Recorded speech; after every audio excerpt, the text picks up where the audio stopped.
Hello guys, welcome back to our channel Seema lifetime ব্লগে। তো আপনারা সবাই কেমন আছেন? আশা করি ভালো আছেন, সুস্থ আছেন। আর আমিও খুব ভালো আছি। আর আপনাদের বলেছিলাম যে আমি তালফুরুলির করার রেসিপি নিয়ে আসব। তো দেখুন আমি সেটা নিয়ে চলে এসেছি। আর সেদিন শিব পুজো করেছিলাম। শিব পুজো বলতে কি, শিবের ব্রত শ্রাবণ মাসে যেটা হয় আর কি, সেই সোমবারটা করেছিলাম। সেদিনই আমি আমার উপোস থেকে এই তালফুরুলিটা করেছি। এটাও সম্ভব? এইগুলো আমি যেগুলো আমি পারতাম না সেইগুলো এখন করতে হচ্ছে। তো যাই হোক বন্ধুরা, দেখুন আমি এইদিকে একটা তাল নিয়ে নিয়েছি। আর এই তালটা কিন্তু কেনা নয়, আমাদের পাশেই বাগানটা তো আপনাদেরকে দেখাই রোজই হামেশাই, যে বাগান আছে আমাদের, মানে মাঠঘাট আছে। ওই মাঠের ভেতরের দিকে না এই তাল গাছ আছে। আর এই তাল গাছের গোড়ায় অনেক অনেক অনেক তাল পড়ে আছে। আর এই তালগুলো আমাদের বাড়ির পাশেই একটা কাকি, উনি নিয়ে এসেছিলো কুড়িয়ে, বাগানের দিকে গেছিলো, নিয়ে কুড়িয়ে নিয়ে এসেছিলো। আর আমি সেইখান থেকে চেয়েছিলাম ওনার কাছে যে আমাকে একটা দেবে তাল। তো বললো যে হ্যাঁ নাও। তারপরে যেই একটা তাল নিলাম, নিয়ে আমি সঙ্গে সেদিন তো আর কিছু করিনি, পরের দিন আবার সব কিছু রেডি করে নিয়েছি। করে নিয়ে তারপরে দেখুন তালটাকে নিয়ে চলে এসেছি। পাশেই কিন্তু আবার নারকেল আছে। নারকেল ছাড়া কিন্তু আবার তাল ভালো লাগে না, তালের বড়া। আর তালের বড়া বলো, মালপোয়া বলো, যে কোনো জিনিস বলো, নারকেল ছাড়া ভালো লাগে না। তো একটা তাল ফ্রিতে পাওয়া তাল, তার জন্য কত খাটনি, আর কত খরচাও বলুন। তো যাই হোক, এইদিকে দেখুন আমি কত সুন্দর করে তালটা ঘষে নিয়েছি। এটা আবার আমার নতুন পদ্ধতি। বাঁশের ঝুড়িতে ভালো করে এরকমভাবে ঘষে নিলে নাকি ভালো সুন্দর করে বেরিয়ে যায়। তো দেখুন আমি সেই রকমভাবেই করে নিয়েছি। আগে নইলে আমি কীরকমভাবে করতাম বলুন তো, এটা কিন্তু আমি জানতাম না। এইটা আমি হালফিল জেনেছি, আমাকে বলেছে এই কথাটা ওই আমাদের পাশের বাড়ি কাকিটাই বলেছে। ঝুড়িটা যখন কিনেছিলাম তখনই বলে দিয়েছিল যে এইটা দিয়ে তাল ঘষলে বেশ ভালো হয়। তো আমি টেকনিকটা নিজে ট্রাই করলাম, দেখলাম যে না, ভালোই আছে।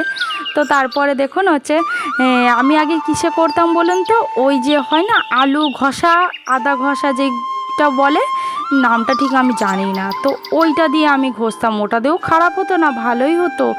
একবার ঘষা দিলে কি সুন্দরভাবে বেরিয়ে যেত। তো যাই হোক, আমার ঘষা হয়ে গেছে তাল, দেখতেই পাচ্ছেন। আর এইদিকে আমি ময়দা, সুজি সব কিছু নিয়ে নিয়েছি। আর এই প্যাকেটে কি আছে জানেন তো? এই প্যাকেটে আছে চালের গুঁড়ি। এই চালের গুঁড়ি দেবো একটুখানি। আর চালের গুঁড়ি দিলে একটুখানি বেশি মচমচে হয়, তো ভালোই হবে বলুন মচমচে হলে। তো আমি সব কিছু পরিমাণ মতো দিয়ে দিয়েছি। আর এই জিনিসগুলো সব আমার শাশুড়ির কাছ থেকেই শেখা, কারণ বাপের বাড়িতে তো আমি কিচ্ছুটুকু করতাম না। আমার ঠাকুমা, মা করে দিত মুখের সামনে, সেইটাই আমি খেতাম। তাছাড়া নিজে কিছু কুটুটুকু নেড়ে খেতাম না। তো এগুলো সব শাশুড়ি থেকেই জানা, শেখা। হ্যাঁ, কিছুটা মায়ের থেকেও শেখা আছে। তো মা যেইটুকু দেখাতো আর কি, সেইটুকু। তো তারপরে দেখুন আমি এদিকে গামলার মধ্যে ময়দা নিলাম প্রথমে, তারপরে সুজি নিয়েছি, তারপরে নারকেল দিয়ে দিয়েছি, তারপরে একটুখানি কাঁচা মৌরি ভালো করে হাতে ঢেলে নিয়ে ভালো করে একটুখানি ঘষে নিতে হবে যাতে সেন্টটা বেরিয়ে যায়। তারপরে পরিমাণ মতো একটুখানি চিনি দিয়ে দিলাম। তারপরে দেখুন এই যে ফ্রিজে ছিল আমার গুড়, আমি শুনেছি এই তালফুরুলিতে যদি একটু গুড় দেওয়া হয় না, একটু টেস্ট হয়, গুড় দিয়ে করলে পরে। চিনি না দিলেই বেশি ভালো, গুড়টা দিয়ে করলে বেশি ভালো লাগে খেতে। তো তারপরে এদিকে আমি সব নিয়ে নিয়েছি। তারপরে তালটা দিয়ে দেবো, দিয়ে গুলিয়ে নেব। তারপরে দুধটা দেবো, দুধ দিয়ে করব, পুরো দুধ, কোনো জল দেবো না। জল দিলে কিন্তু টেস্ট হবে না, দুধটা দিলেই টেস্ট হবে। তো তাহলে ভাবুন, একটা ফ্রিতে পাওয়া তালের জন্য কত খরচা করতে হয়েছে। গুড়, নারকেল, সুজি, চিনি, তারপরে দুধ সব লাগবে। তো যাই হোক, কথাই বলে যত গুড় তত মিষ্টি। তো যত গুড় দেবেন ততই মিষ্টি হবে, তাছাড়া তো হবে না। তো তারপরে এইদিকে আমার ফ্রিজে কিছুটা দুধ ছিল, সেইটা আমি দিয়ে দিলাম আগের মধ্যে। আমি ভাবলাম কতটা কি লাগবে কি না লাগবে, আগে যেইটা ছিল সেটাই আগে দেওয়া যাক। তো তারপরে ওইটা দেওয়ার পর আমি ভাবলাম যে এই প্যাকেট থেকে হবে হয়তো বেঁচে যাবে। তারপরে দেখলাম যে না, বাঁচলো না, কারণ পুরোটাই দিতে হলো। এতটা জিনিসটা তো মাখতে তো টাইম লাগবে। আর আমি যেহেতু তালের মধ্যে কোনো জল দিইনি, এমনি ঘষেছি, তালটা এমনি বার করেছি, ওই এক ছিপি মতো জল দিয়েছিলাম, বাট তাছাড়া আমি কোনো জল দিইনি। কারণ বেশি জল দিলে না তালটা বেশ পাতলা হয়ে যায়, আর ভালো লাগে না সেই তালটা খেতে, কারণ সেই তো জল দেওয়া হয়ে যাচ্ছে না।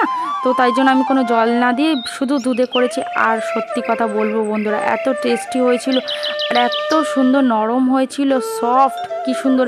আমি ভাবতে পারিনি আমি এত সুন্দর সুন্দর তালফুরুলি বানাতে পারবো জীবনে কোনো দিন। তো যেই বাবা সেই কাজ, দেখুন একটুর পর একটু আমি দুধ দিয়েই যাচ্ছি কারণ বললামই যত গুড় তত মিষ্টি। তো দেখুন আমি মাখিয়ে নিচ্ছি আপনাদের সঙ্গে গল্প করতে করতে। আটার মতো প্রথমে একটু মানে ভালো করে মাখিয়ে নিতে হবে। আর এখন আমার গুড়টা গলেনি জানেন তো, আমি এটা মেখে কিছুক্ষণের জন্য রেখে দেবো ফ্রিজে। আর ফ্রিজে রেখে দিলে ভালো করে ফুলে যাবে। সুজি যেহেতু আছে না, সুজি গুড় যেগুলো আছে সেগুলো সব গলে যাবে। আর এখন হচ্ছে দুপুরবেলা, যেহেতু আমি সেই লুচিটা খাওয়ার পরে এখন আমি হচ্ছে বসে গেছি তালটা মাখতে। তো তালটা মাখার পরে প্রায় আমি ভাজবো সেই সন্ধ্যাবেলা। তো এতক্ষণ যদি 3-4 ঘন্টা যদি এরকম মাখানো থাকে তাহলে কত সুন্দর ফুলবে বলুন তো। আর আমি খাওয়ার সোডা এখন দেবো না, খাওয়ার সোডাটা দেবো আমি যখন আমি ভাজবো তার কিছুক্ষণ আগে। তো এই রকমভাবে আমি ভালো করে ফাটিয়ে নিচ্ছি, দেখুন কত সুন্দর করে ফাটিয়ে নিচ্ছি। আমার মেয়ে, আমি স্পিকারে কথা বলে আপনাদের ভয়েস দিচ্ছি আর এই সময় আমার মেয়ে চলে এসেছে। কি করেছো?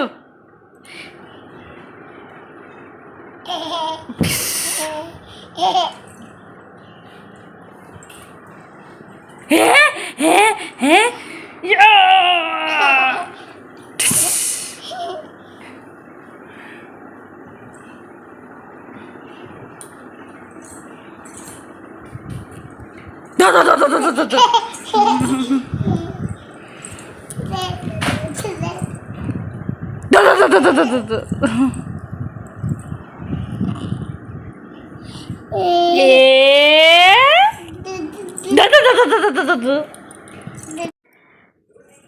তো দেখুন বন্ধুরা, মেয়েটার সঙ্গে গল্প করার পরে, কথা বলার পরে, একটু মজা করার পর তারপরে আমি ফ্রিজ থেকে বার করে নেব এখন সেই ময়দা মাখা বলছি, তাল ফুরুলির যেই ব্যাটারটা সেটা এখন বার করে নেব। বার করে আপনাদের দেখিয়ে দেবো, চলুন দেখুন কত সুন্দর ফুলেছে। আর গুড়গুলো যেগুলো ছিল টুকরো টুকরো করে দিয়েছিলাম তো আমি হাত দিয়ে ভেঙে তো কিছু কিছু গলে গেছে, কিছু কিছু না সবটাই গলে গেছে। দেখুন কি সুন্দর মানে হচ্ছে তেল বেরোচ্ছে, তো কি সুন্দরভাবে গলে গেছে আর ফুলেও গেছে অনেকটা। মানে কি বলবো, একটা ব্যাটারটা একদম গাঢ় গাঢ় থিকনেস টাইপের হয়ে গেছে। এখন আমি ভালো করে এটাকে ফাটিয়ে নেব, হাত দিয়ে ফাটিয়ে নিয়ে বেশ তেল গরম করে তারপরে টোপা টোপা করে মানে ভেজে নেব।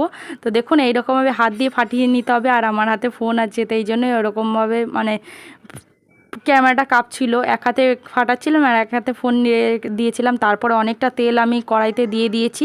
এইবারে আমি ভাজা বসিয়ে দেবো। দেখুন একটার পর একটা করে ছাড়বো। আর গরম তেলের উপর আমি না দিয়ে দিয়েছি এক ফোঁটা জল, আর জল পড়েছে আর সেরকম আওয়াজ শুরু হয়ে গেছে। কি সুন্দর টোপা টোপা করে ফুলছে দেখুন।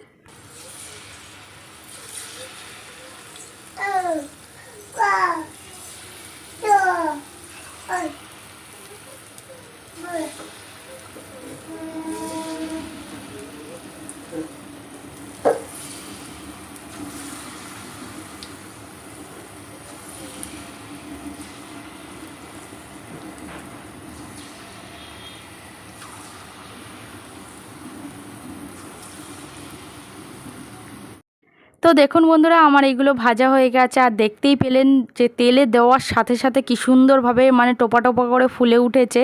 দেখে মনে হচ্ছে যে সেই কালো জাম রসগোল্লা হয় না, সেই রকম। তো আমি তুলে নেব এখন, বাসির ঝুড়ির মধ্যেই রাখবো, যেহেতু অনেকগুলো ভাজা হবে। আর এর উপরে রাখলে পরে তেল পড়লে পরে তেলটা মানে পুড়ে যাবে না, প্লাস্টিকের নয় তো যেহেতু ঝুড়িটা, তাই জন্য আমি বাঁশের ঝুড়ির মধ্যে রেখেছি।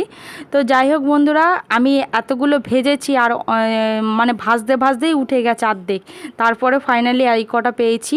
তো ভিডিওটা কেমন লাগলো অবশ্যই কমেন্ট করে জানাতে ভুলবেন না। আর ভালো লাগলে অবশ্যই লাইক কমেন্ট শেয়ার সাবস্ক্রাইব করে দিয়ে পাশে থাকবেন, সাথে থাকবেন। তো চলুন দেখা হবে নতুন একটা ভিডিওর সাথে। টাটা।